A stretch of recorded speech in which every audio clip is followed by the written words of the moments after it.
Good day, everybody. Brian here, quantlabs.net. Just wanted to let you know, I always say this will be the last video, but I like doing these so much. Okay, so this video, uh, probably the long form will be the last for the next 6 weeks. So what would you want to do over the next 6 weeks? In the next 6 weeks, come early October, today is the 22nd of August. My plan is to hit the new course that I'll be doing. I've said this before, it's in my most recent videos I've done on my channel, and that's Quant Labs and or just youtube.com/Quant Labs. In there, if you watch the most recent videos, I talk about this. And basically, what's happening is over the next 6 weeks, somebody's been asking, what should I do in the meantime? Two things I'm going to cover: which book to get if you're new to C++, because I will assume you know C++ fairly well.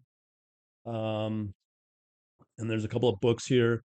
Another question came up regarding what tool set will I be using, or a tool chain. Tool chain. I'm going to try to make it easy as possible for people, including me.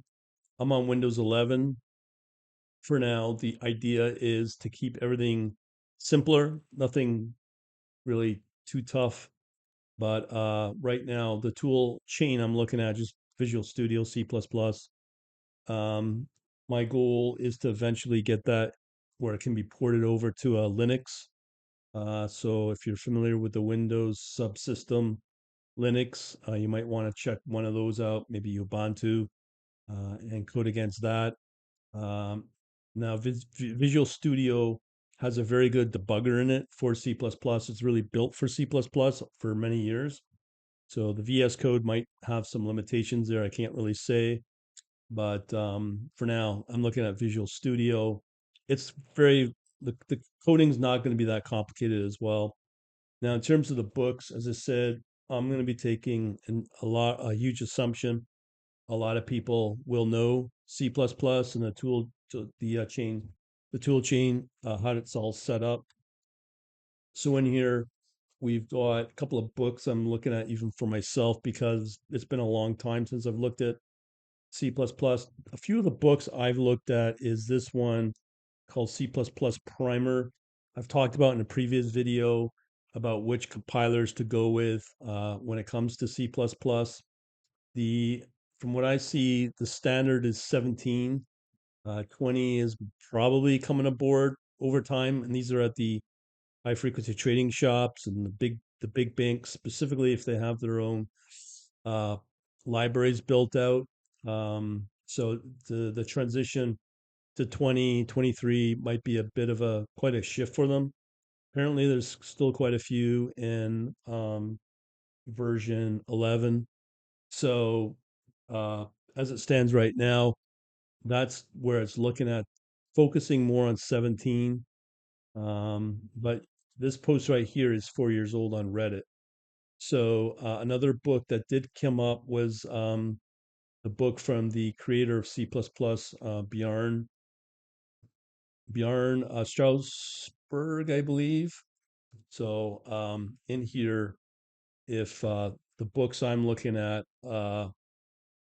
so there was a tip, just so you know, if you don't want to spend a lot of money, apparently you can download it from Google, C++ Primer. So that's another tip there. So this is the books I'm talking about here. Creator of C++, um, Bjorn Strauss. Probably would never get that right, anyways. But that's something to look at as well. Plus the tool chain as well. So again, if you look at Visual C++, so for Windows, it's pretty easy. Everything's all built in out of the box pretty well. You can't get easier than that. But do understand, as coding, it's a big deal to put together all the make file and all that fun stuff. And yeah, that's a job in itself. So it can get pretty hairy at times. But what I would do, if you're all new to this, two focal points is the development setup you want. as I said, Visual Studio C++, which is Microsoft Visual C++. So it's really the Visual Studio with the C++ IDE built in. It's the easiest path for now. And then over time, start focusing on things like the compiler, the makefile, all the toolchain stuff, and then porting it over to Linux as well. That's one of the better things about C++. As long as you stick to the ISO standards, you should be okay. And again, the books doesn't really matter. It's what one works for you. But those are the two ones I would look at as a C++ primer and or the other one. There's many other books specifically for C++. So again, if you want to know more about my particular little, call it PDF ebook, you get it free. We have a link at the bottom, and what you can do there is just go under Learn. In there, you will find the opt-in here. We don't release any information to anybody, and then you will get that book, the ebook for specifically in the space of low latency programming, C++, high frequency trading. It's a very basic book, doesn't go deep. Some, a few coding snippets here and there, but nothing really, does not go in depth. That's why we're doing this. Now, for those that are also new, who come across this video, the goal is to learn, and I've said this in the prior videos as well, in the last 5 videos. We want to focus on futures and options and specifically apply the logic of that, what you learn from that course, which again is a UC Davis course, futures and options. All you got to do on the search of YouTube, and you'll see it's free. It's been around for 20 plus years. So understand those concepts. Again, the fundamentals, supply and demand, and pretty well the financial instruments, market indices, agriculture, all the metals, and so on. Not specific to individual stocks. That's not what we're doing here. And then knowing which to apply a a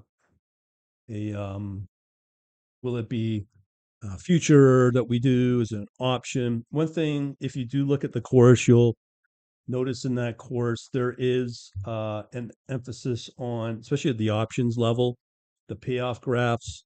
I have confirmed as of yesterday there is a package out there that I'm going to bring and introduce people to, called SideChart.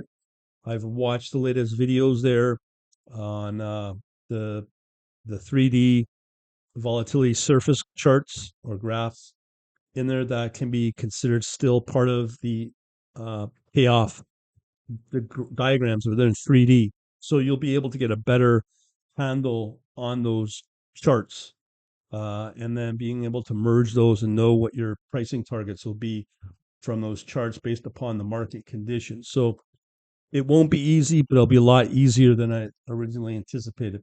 That library, it does cost. It's not open source, but it's a fairly high-end professional charting package that is now supported in both Windows, Linux, and Mac OS. So there is that as the option as well.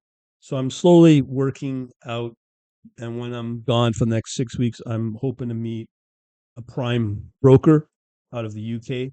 If you're in the States, they won't support you, but I probably would still recommend Interactive Brokers. This prime broker is more for institutional hedge funds, multi-family offices, and that sort of thing. So it's fairly institutional as well. And we'll leave it at that for now. But that's what I'd focus on if you're new to all this. Get your C++ books out, start learning it over the next 6 weeks. Get your development environment set up, as I said, with maybe the Visual Studio might be the easiest for now, and then down the line, focus on a Linux deployment. Just make life easier for yourself and go from there. And we'll see you in October Again, if you don't know what I'm talking about, or you want to get this free HFT high frequency trading book, it's an ebook, C++. You can get it here at registration, quantlabsnet.com/registration. Get signed up there, and yeah, we'll hopefully see you over the next in the next 6 weeks. Come first week in October of 2024. Over the next 6 weeks, I'm not sure how much I'll be posting. I probably just put it out there. I might not be posting a lot over the next 6 weeks. So we shall talk to you later. Thanks for watching. And yeah, it's going to be pretty exciting at that point as well. Over and out. Have a good day.